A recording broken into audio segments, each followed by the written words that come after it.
Hello, and thank you for joining us today for Sensory Processing, Self-Advocacy, and Strategies. I'm Kara Woundy. I'm an occupational therapist and school psychologist that works for the Colorado Department of Education. Jamie Lewis and I presented part one of this series, and I'm very excited to be here today with Judy Endow. Judy, thank you for joining us and sharing your experiences with us on sensory differences. You're welcome. We know you were not diagnosed with autism until you were older, but tell us about when you first started to recognize that you had sensory differences. Well, I didn't really know they were called sensory differences, but when I went to school, when I was in first grade, I started realizing that I was different from the other kids. Because one of the things that I remember, because it happens so often, is in our first grade classroom at a Catholic grade school, the nun would call us our groups up to the front of the room, like, you know, redbirds and bluebirds for reading and so forth. And sometimes I would go up there and sometimes I wouldn't. And all the other kids always went up when their group was called. And so how I sorted it out was if I thought I could make it up to the front table without falling over, I would go. And if I thought that I wouldn't be able to make it up there, then I wouldn't go. Because one time when I fell over, all the kids laughed at me. And so that's how I decided it. And now I know that it was just like my sense of proprioception was giving out sometimes. And so if I felt like things were, like if the air was sort of wavy, like I knew I might fall over, so I'd just stay in my seat. And so I knew I was different then, but I didn't know what was like sensory. I didn't know what it was called. Mm-hmm. And the story I told myself was that all the other kids were just smarter than me, because somehow, like, I assumed shared perception, like I thought other kids had the same thing, but mm-hmm. that they'd figured out what to do so they wouldn't fall over. So I just thought that I wasn't as smart as them. So that's what I can remember about sensory differences.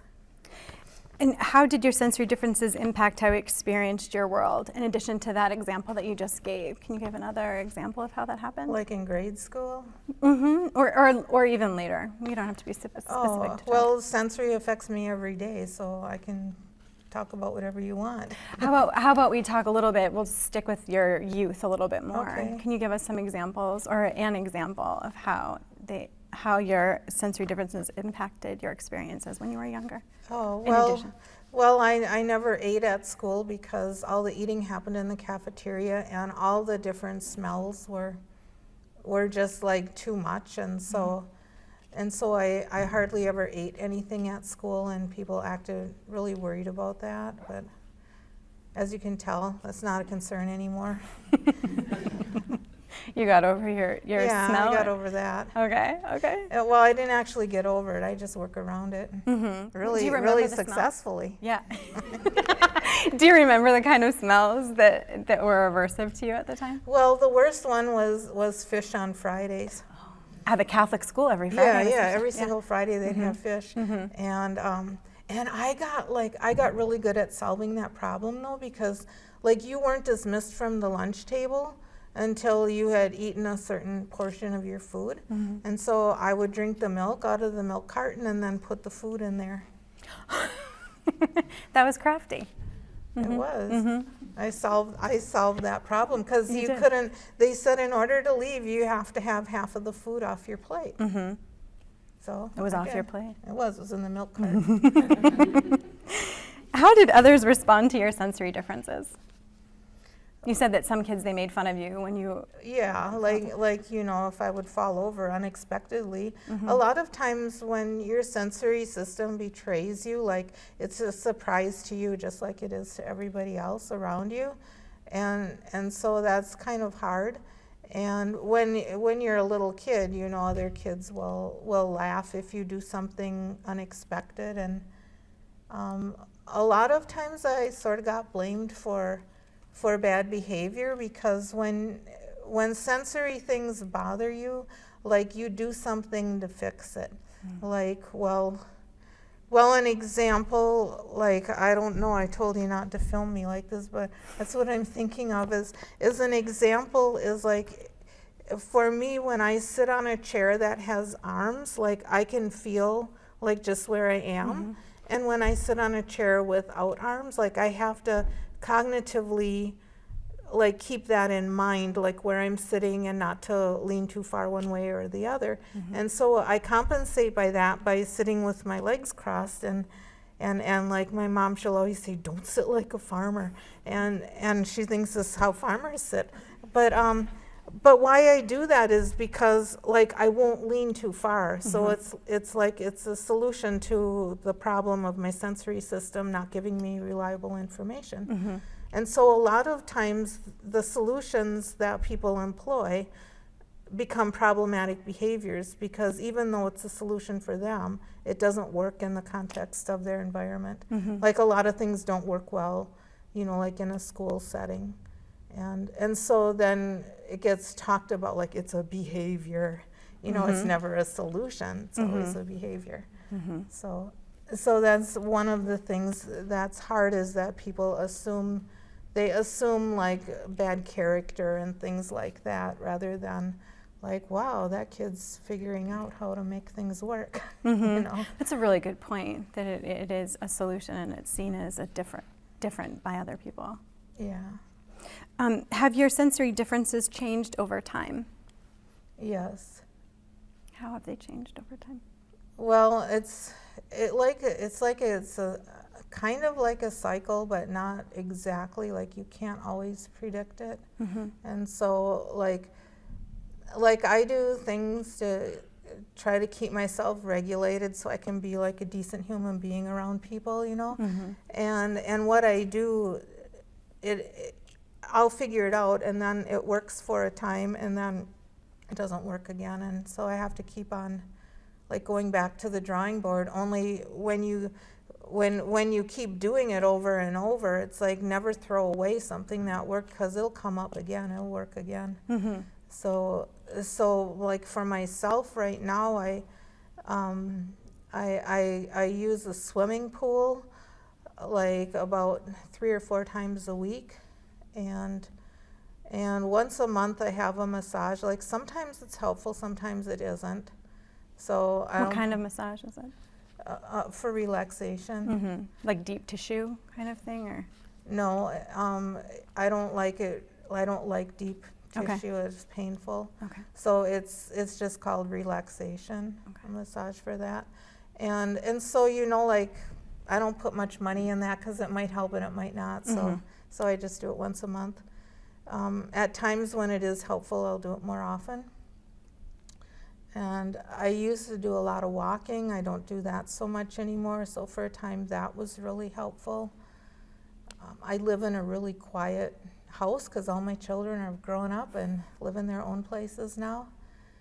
So that's helpful. That was a really big change when my last son, who was the one who like is just full of energy, he moved out. Like that was really a big change for me in a, you know, sensory wise in a good way. And it's interesting that you say that because our lives are very different through different parts of our, you know, parts of our lives and different phases. And so when your son left, from a sensory perspective, it was actually a good thing. Yeah. And what was it like when you had your house full of children? Well, from a sensory perspective, because of course you loved having them there, but what was it like having all the kids around?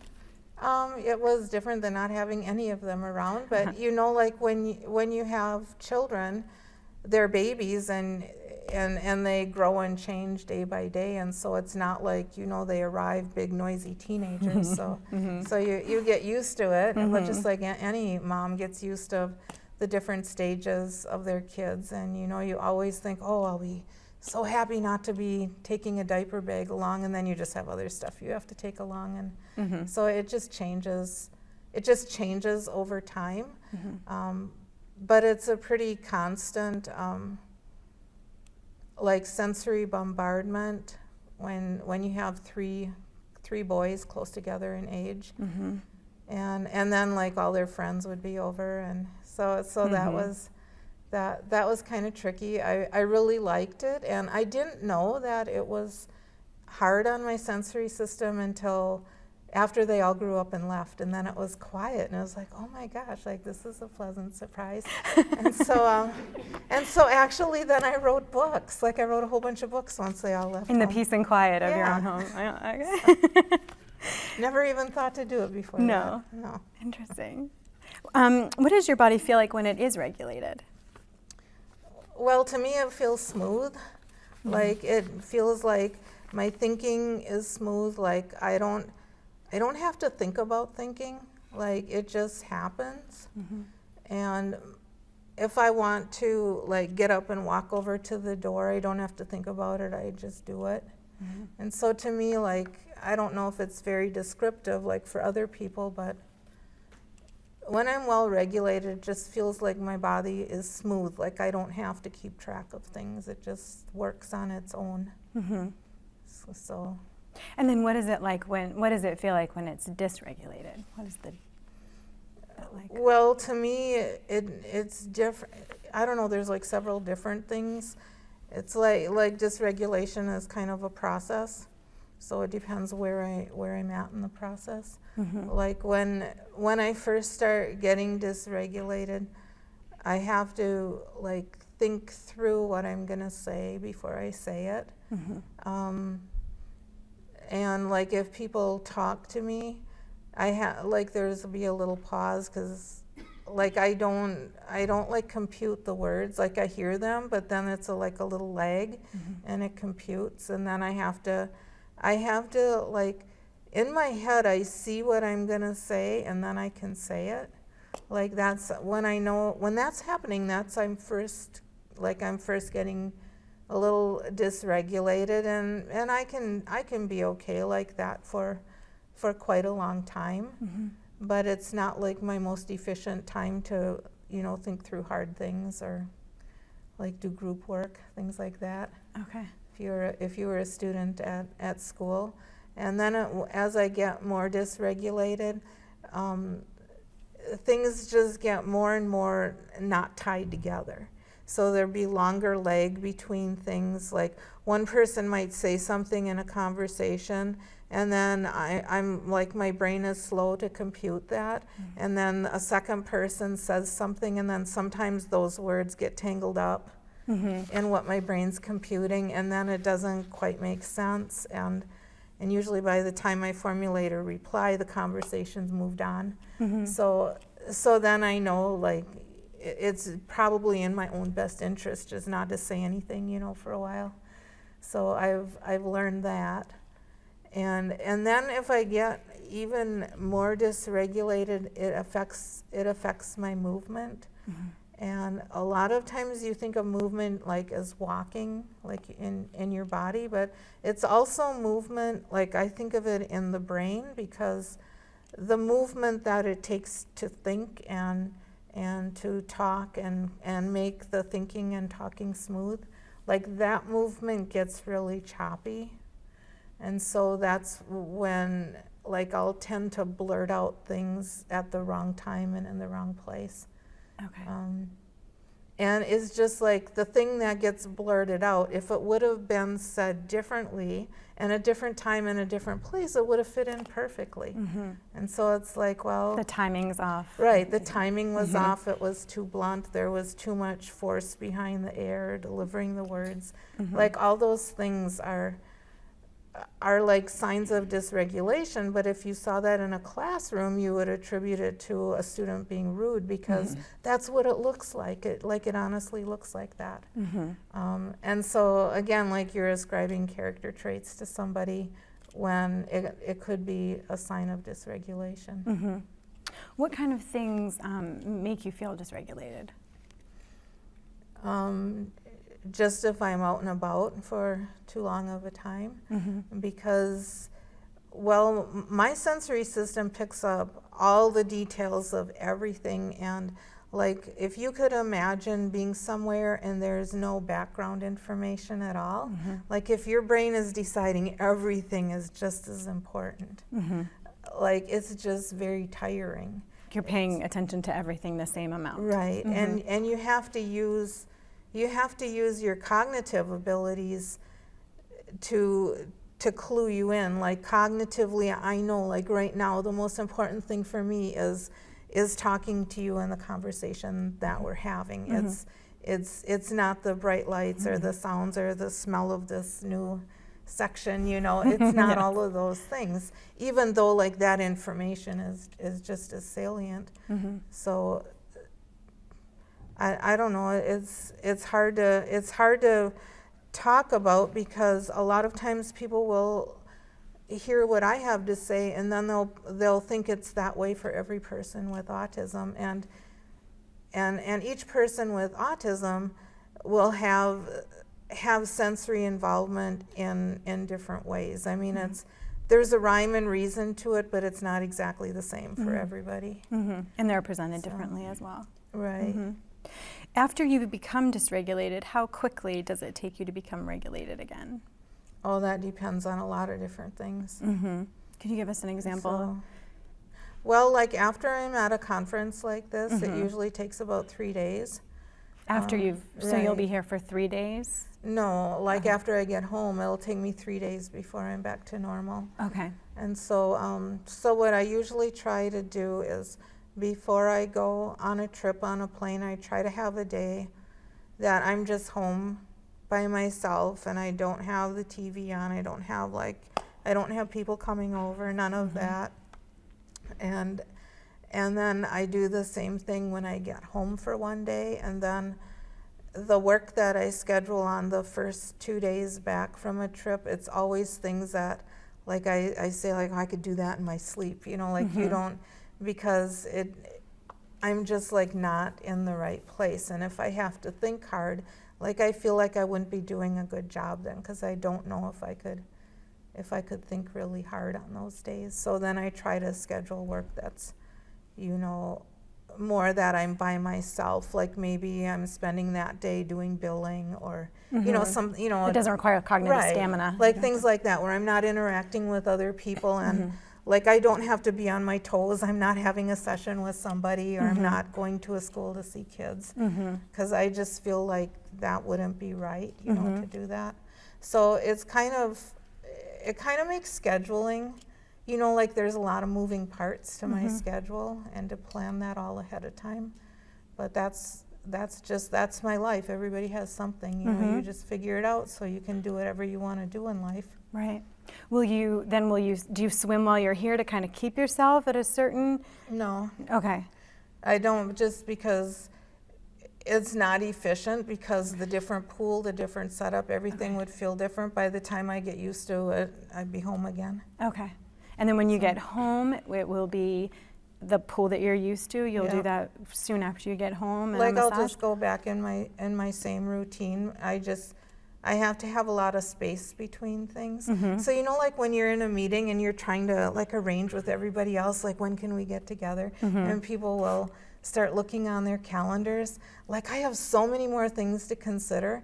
And then someone will look over like trying to be helpful, because I still have a paper calendar. And they're like, oh, well, you can do it this day. And it's like they don't understand. Like, no, even though there's nothing written on that square, that day is taken. So I just don't bring my calendar to places anymore, because you know, like people really want to be helpful, you know, and they don't understand that. It's not like I can't find an empty square. That's not the problem, you know. But there's a meaning to that empty square. Yeah. Okay. Yeah. So I just don't. I'm like, okay, well, let me write that down, and I'll get back to you. So you have to like play your part and be a good human being, but you know. That's true. You had mentioned a little bit ago about the differences, your sensory differences and movement differences. Yes. So how are they linked for you? Well, when my sensory system starts to get dysregulated, I know that if I don't take care of it, my movement's gonna, like, something's gonna happen with that. Like I talked a little bit about thought process. Well, you know, I can tell that. People who know me really well can tell that, because they say, like, I start saying things that's like it's an approximation, but they know me, so they know that like what I really meant is like something different. But if I don't like dial it back and get out of that situation and get a little regulated, my physical movement will start breaking down. Like I might I'll have to think when I take like a glass of water to sit it down on the table, because otherwise I might overshoot without intending to. Okay. You know, so like I have to be deliberate. I have to think about my movements and like think about it, plan it, do it. You know, that kind of way. And it's not a motor planning issue. It's because when I'm regulated, I don't have to do that at all. And for a long time, like people thought it was a motor planning issue, but it's not. So even if it looks like that, It's more of just the dysregulation that makes everything right. hard to It's like execute. things don't fit together smoothly. And it starts out internally, and then you can see it in the outside of your body eventually if you don't get regulated. Okay. At least for me. And my next question was, do you think that that's pretty common for other individuals with autism?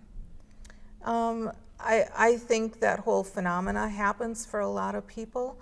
I think the way it happens, there's nuanced differences, but pretty much there's kind of like a buildup of dysregulation, just like there's a buildup of behaviors. You know, sometimes you can see kids get off the bus at school and you're like, okay, today is not going to be a good day. Like you can tell by looking. Yes.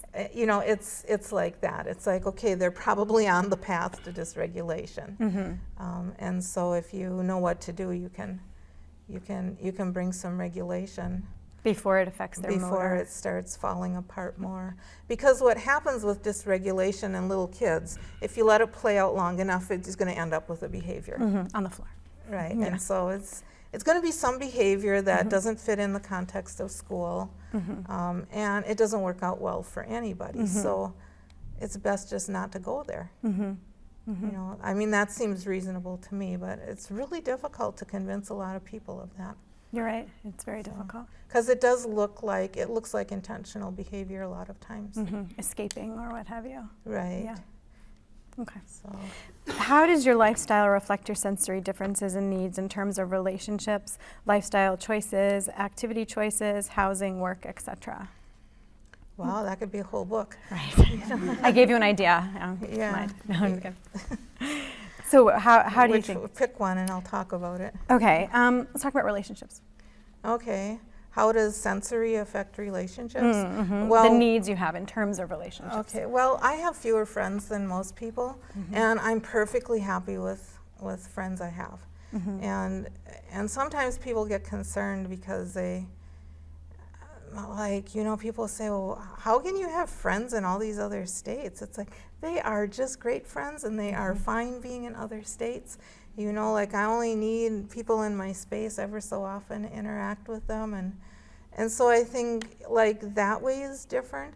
I think that I have less quantity of relationships, but the relationships I have are stronger. So, you know, like if you think of like, I draw this out sometimes, a relationship wheel where you're in the center, and then like your really close friends and family are the next, and then more and more removed people you go out. It seems like I have more relationships in the first couple rings and really less on the rings going out. Than other people. Like if you'd have to distribute, like say if you had 100 of your friends, they would be distributed differently. I would have, like, if I have to interact with people, like I can do so much like superficial social, like I can do that. I don't like it. Some people really like that. And so I just don't do a lot of it. So if you're my friend, you're probably a really good friend to me. Because otherwise, like, I won't be paying you attention, you know. So that's kind of the way it is. But other people, like, they're very social, and even like they'll have gobs of people in the outer circles. You know, like they'll know the checkout people at the grocery store. They know the people at Starbucks, and they have conversations with them. Like, to me, that is just a waste of energy. You know, like. It's not your I'll inner be circle. nice to him. I'll play my part in the world. I'll be nice, but you know, holy man, that's like, It's a lot of effort, too. yeah, like you want to.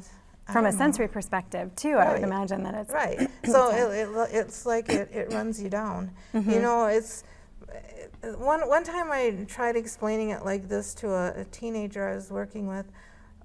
Like, you know, he's like, well, when I'm not regulated, like, sometimes I can still do things and I can do it okay and nobody gets mad at me, but other times I just can't and people are really mad. Like, what's up with that? And so I'm like, well, for me, it's kind of like if you went out to drive your car and you had the emergency brake on, you know, and you forgot, you could still start up your car. You could still drive it. You could get where you're going. Like, but it's not going to go very fast, you know, like, can you tell I've done this? Yeah. You know, and like, it's not going to be very efficient.